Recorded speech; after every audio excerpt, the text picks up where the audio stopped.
नमस्कार दोस्तों, मेरा नाम है रोहित सोनू और आज के इस वीडियो में बात करने वाले हैं डीसी मोटर के इंग्लिश मीडियम के नोट्स के बारे में। और ये टॉपिक मोस्ट इम्पॉर्टेंट टॉपिक है। यहाँ से ऑब्जेक्टिव क्वेश्चंस बिहार बोर्ड और स्टेट बोर्ड एग्जामिनेशन में पूछे जाते हैं। तो चलिए हम इस वीडियो में बात करते हैं डीसी मोटर के बारे में। डीसी मोटर होता क्या है, तो आज हमने ऑफलाइन बैचेज़ में पढ़ाया है। फिज़िक्स की क्लासेस हमारी चलती है रूनी सादपुर में, वो हमने ऑफलाइन बैच में हमने पढ़ाया डीसी मोटर क्या है। तो चलिए इस वीडियो में भी दोबारा से आप देख लीजिए। और हमारे जो ऑफलाइन बैच के स्टूडेंट हैं, कृपया करके आप इस वीडियो में जो भी नोट्स है आप उसे नोट कर लेंगे, कॉन्सेप्ट को नोट्स कर लेंगे अपने कॉपी में। और हमने आपको पहले ही समझा रखा है कि क्या होता है डीसी मोटर। तो देखिए, डीसी मोटर होता है इलेक्ट्रिकल एनर्जी को मैकेनिकल एनर्जी में कन्वर्ट करता है। और यह मशीन एक इलेक्ट्रिकल मशीन होता है। क्या होता है? इलेक्ट्रिकल मशीन होता है। और इलेक्ट्रिकल मशीन का काम होता है कि इलेक्ट्रिकल एनर्जी को मैकेनिकल एनर्जी में कन्वर्ट करे। अब जानते हैं इसके प्रिंसिपल के बारे में।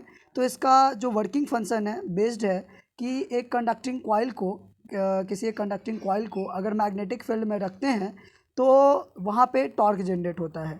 और वो टॉर्क क्या करता है कि वो जो धारावाही चालक या बोल लीजिए कंडक्टिंग मटेरियल कह लीजिए, वो जो कंडक्टिंग मटेरियल पे जैसे ही वो टॉर्क जहाँ जनरेट हुआ है मैग्नेटिक फील्ड में डालने के बाद, तो वो कंडक्टिंग मटेरियल रोटेट होने लग जाता है ड्यू टू टॉर्क। ओके, सो बस यही है कॉन्सेप्ट हमारा।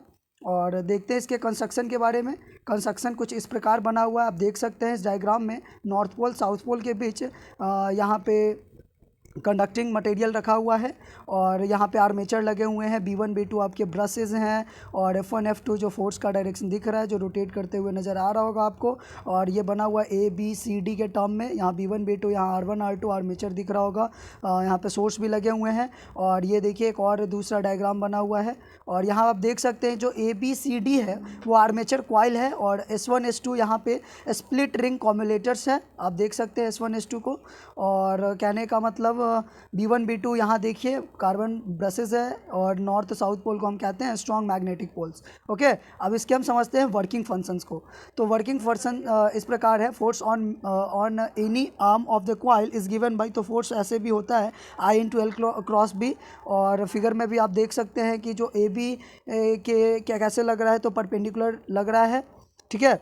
और फोर्स और देखिए यहाँ पे कहता है कि perpendicular to plane of the paper and pointing inwards and force on CD will be equal and opposite, so coil rotates in clockwise sense when viewed from top in figure. अगर ऊपर से देखते हैं तो क्लॉकवाइज हमारा coil rotate होता है due to torque. और टॉर्क का वैल्यू आप देख सकते हैं। और the current in AB reverse due to commutation keeping the force on AB and CD in such a direction that the coil continues to rotate in the same direction. Okay, so इसका working है, जो आप working को भी समझ सकते हैं। और बैक EMF इन मोटर, अब मान लीजिए देखिए जब रोटेशन होगा तो आर्मेचर कॉइल तो मैग्नेटिक फील्ड में है, तो मैग्नेटिक फील्ड में आर्मेचर कॉइल का रोटेट हो रहा है, तो वहाँ पे एक EMF जनरेट हो रहा है। और वो कौन सा EMF है? तो EMF बैक EMF कहते हैं। और बैक EMF अपोज करता है उसको। तो इसका जो फॉर्मूला बनता है बैक EMF का, E=EMF माइनस IR होता है। ओके, और I यहाँ पे करंट है और E जो है वो मेन EMF है जो पहले से था, और इंटू R आपका रेजिस्टेंस हो गया। और इसी प्रकार हम देख सकते हैं कि जो हमारा EMF होता है वो आर्मेचर का जो एंगुलर वेलोसिटी होता है उसके डायरेक्टली प्रोपोर्शनल होता है। तो हम कह सकते हैं कि E is directly proportional to omega. और E is equal to proportionality constant लाएंगे तो K लाएंगे, और E is equal to K omega कह सकते हैं। और यहाँ पे एक न्यू फार्मूला बनेगा, K के जगह पे अगर हम NBA साइन ओमेगा T डालते हैं तो होता है हमारा फॉर्मूला E का, E is equal to NBA omega sine omega T, जो आप इस प्रकार देख सकते हैं। ये फॉर्मूले हैं, ठीक है। तो इसी के साथ हम नेक्स्ट कॉन्सेप्ट को देखते हैं, ठीक है। और देखिए अब देखते हैं करंट इन द मोटर। तो मोटर के अंदर जो करंट अवेलेबल है वो कितना होता है? तो वो करंट होता है I=E। और जो बैक EMF जनरेट हुआ आर्मेचर को रोटेशन की वजह से जो बैक EMF जनरेट हो रहा है उसको हम घटाते हैं EMF से, और रेशियो होता है उसका और रेजिस्टेंस का, यानी कि E-E/R। और E को हम ऑलरेडी क्या है K ओमेगा, तो हम यहाँ पुट करेंगे तो ये हमारा होगा I=E-E/R = E-K ω/R। Or when motor is just switched on omega. अब यहाँ पे बात आता है, ये फॉर्मूला हो गया।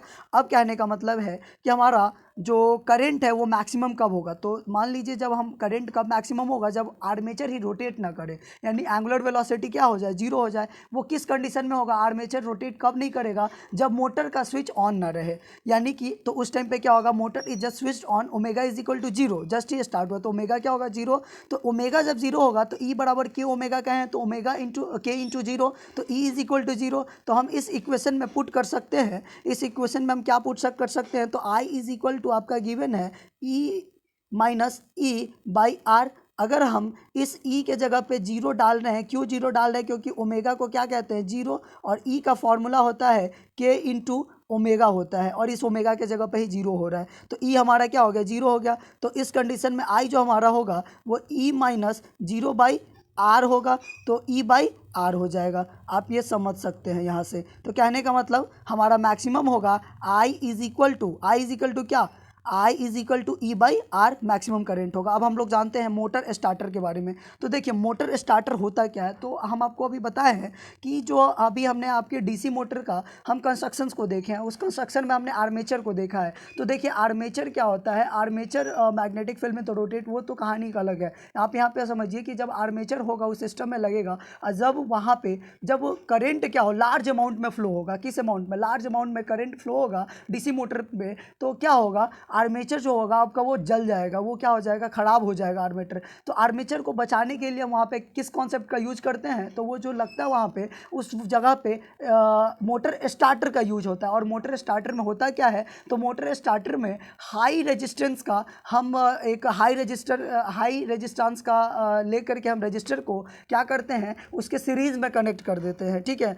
उस सर्किट में हम सीरीज़ में कनेक्ट करेंगे, और जैसे ही हाई रेजिस्टेंस के रजिस्टर को सीरीज़ में कनेक्ट करेंगे तो अगर करंट लार्ज अमाउंट में भी फ्लो होगा तो रेजिस्टेंस क्या करेगा, करंट को अपोज करेगा, और करंट को अपोज जैसे ही करेगा तो हाई करंट होने के वजह से हाई रेजिस्टेंस या इस सर्किट में अवेलेबल है, तो करंट को अपोज करने के बाद क्या होगा, आर्मेचर हमारा जलने से बच जाएगा, सफिशिएंट अमाउंट में ही जाएगा करंट, और हमारा जो आर्मेचर होगा वो ख़राब नहीं होगा। वही चीज़ लिखा हुआ है। तो मोटर स्टार्टर क्या है, तो eight the time of start a large current flow through the motor, यानी कि स्टार्टिंग में हमारा क्या हो रहा है, लार्ज अमाउंट में करंट फ्लो हो रहा है, विच में बॉर्न इट आउट, वो क्या कर सकता है, जला सकता है। Hence start is used for starting a DC motor safety. तो डीसी मोटर को सेफ्टी के लिए हम यहाँ पे स्टार्टर का यूज करते हैं। Its function is to introduce a suitable resistance in the circuit at the time of starting of the motor. This resistance decreases gradually and reduces to zero when the motor runs full speed. और उसके बाद क्या होगा, जब हम high frequency को high resistance को कम करेंगे, तो हाई रेजिस्टेंस को जैसे ही कम करेंगे फिर तो क्या होगा, फिर हमारा मोटर चलना स्टार्ट होगा और वो हाई स्पीड से चलेगा।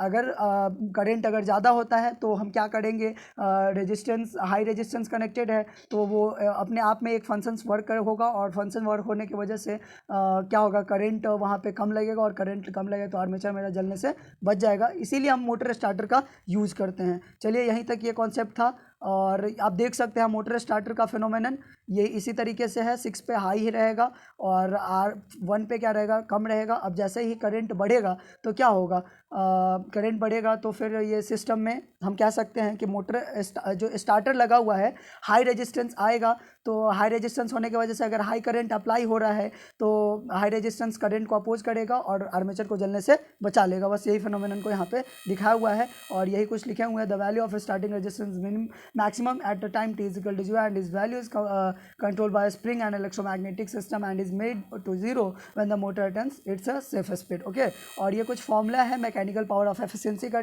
तो ईटा होता है P mechanical upon P supplied, और ये वैल्यू होगा E अपॉन यानी back EMF upon supplies voltage बोल सकते हैं। और यूज्ड ऑफ डीसी मोटर क्या होता है, तो they are used in electric locomotives, electric cars, rolling mills, electric cranes, electric lifts, DC drills, fans and blowers, centrifugal pumps and air compressor etcetera. ये सभी जगह पे क्या होता है, हमारा डीसी मोटर यूज होता है। तो इसी के साथ हम वीडियो को एंड करते हैं। और देखिए यहाँ पे फैंस का यूज़ किया, लेकिन फैंस का फेनोमेनन सेम ही है, बट हम कह सकते हैं यहाँ पे कि थोड़ा सा सिमिलर, पूरा रूप से सिमिलर नहीं कहेंगे, थोड़ा सा अलग फेनोमेनन होता है, लेकिन ऑलमोस्ट अगर क्वेश्चन आएगा तो हम बोल सकते हैं, इसका एग्जांपल भी ला सकते हैं, क्योंकि बहुत सारा चीज़ इसी पे बेस्ड है। चलिए इस वीडियो को हम ख़त्म करते हैं।